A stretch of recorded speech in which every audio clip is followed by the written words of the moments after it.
For the first time, there's evidence demonstrating how decades of unequal healthcare have yielded significantly worse outcomes for certain groups in our country.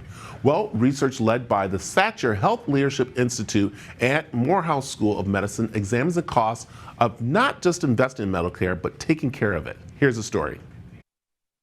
Daniel Dawes, professor and executive director of the Satcher Health Leadership Institute at Morehouse, says this data is needed, but long overdue. It took me 15 years to find an organization that was aligned with our research agenda and our vision, to understand why this was happening. What are these inequities in mental health status? And we are so grateful to Otsuka American Pharmaceutical for funding this research and making sure that this became a reality. And what we found was there were about 117,000 individuals who lost their lives prematurely within that 4-year period, and it cost us $278 billion.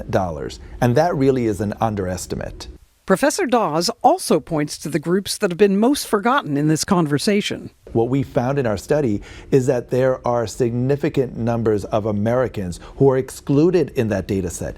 Americans who have higher rates of mental illnesses and substance use disorders than the rest of the population. We're talking about active military, right?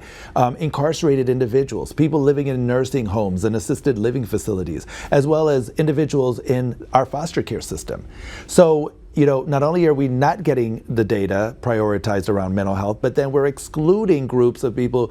Professor Dawes does have some reassuring news, though. There are some steps we can take right now to address this issue. It so stands that there's a lot that we can do about it. And I think, it starts with, those of us in the community working to destigmatize mental illness and substance use disorders, especially in racial and ethnic minority communities that have been embarrassed, right, to admit that they have this or their loved one has this issue. So I think if we work towards that goal, we would see remarkable improvements. To get more insights from the study, visit satcherinstitute.org/research/EBMHI.